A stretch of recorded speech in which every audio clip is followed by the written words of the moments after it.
It all started when I moved in my grandmother's house. A week before, I had received a call from my mother telling me of my grandmother's tragic death. She had broken her neck in a fall after trying to reach the shelf where her medicine was kept. No one knew why she insisted on living alone, even though her doctor had formally advised against it. She didn't even want visitors, so she and I weren't very close. All I knew about her was that she was a very mysterious and melancholy woman. My mother, having known her all her life, knew almost nothing about her personality. There was nothing abysmal about their mother-daughter relationship. I was therefore very surprised when my mother told me of my grandmother's desire to leave everything to us. And by everything, I mean her single most precious possession, her house. This house was built the very year of her birth, 1930, and my grandmother lived there until her death. I had never visited it, and my mother had very little memory of it, having moved in with her father a few years after she was born. My grandmother cherished this house more than anything, and had turned down every offer to sell it over the years. My mother and I couldn't see ourselves spending years trying to maintain a possible hovel. So we quickly got used to the idea of doing up the space a bit and selling it as soon as the work was done. For the time being, I decided to move in to save myself some expenses. When I first saw the house, I was amazed at how well maintained it was. It was far from luxurious, but it wasn't as rundown as I'd expected. In fact, this house was in much better condition than my old apartment. Not a crumb of dust to be seen, not an ounce of mold in the walls, and everything was exactly where it needed to be, and yet everything was so old and outdated. This house was a real time capsule. The walls, the wallpaper, even the furniture, all dated from the 30s, but everything was in very good condition.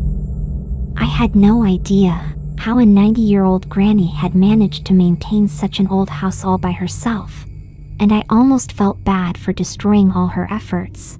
But I had far too many fish to fry to worry about an old house. The first few days were normal, nothing out of the ordinary. I had a bit of trouble with the internet, but apart from that, I felt pretty comfortable. However, strange things had started to happen over the weeks. You see, I'm a rather absent-minded person. I often forget to turn off a light or turn off the tap after using it. But every time I rushed home to correct my mistake, everything was in order. The light was off, the tap closed. At first, I thought maybe I was finally starting to take responsibility, but the more these events repeated themselves, the more I began to worry. Then came the mold. I'd been living in this house for weeks, and there'd never been any mold until recently. But this mold was very strange.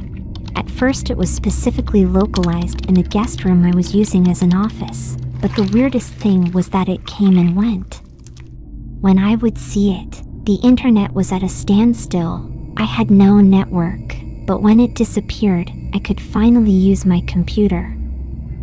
As time went by, the mold changed location, sometimes in the bedroom, sometimes in the kitchen.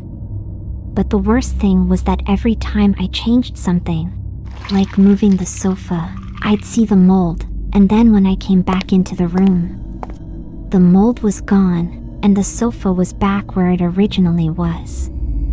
If I changed the bed to more modern sheets, the mold would appear, and then when I came back from work, the sheets would be replaced by others with much older patterns. I did very little housework, yet everything was always clean and tidy. At first, I wasn't too worried about the situation, but it all took a frightening turn on one fateful day. It was the very first day of renovation. I'd already been living in the house for 2 months, and my mother and I wanted to start the work so we could sell it as soon as possible. I left a spare key with the contractor, who had come with 3 other colleagues. The first day's objective was simple: remove the wallpaper and carpet in the living room. I left for work at 9 a.m. that day. It was a very ordinary working day. Absolutely nothing prepared me for the horror that lay ahead.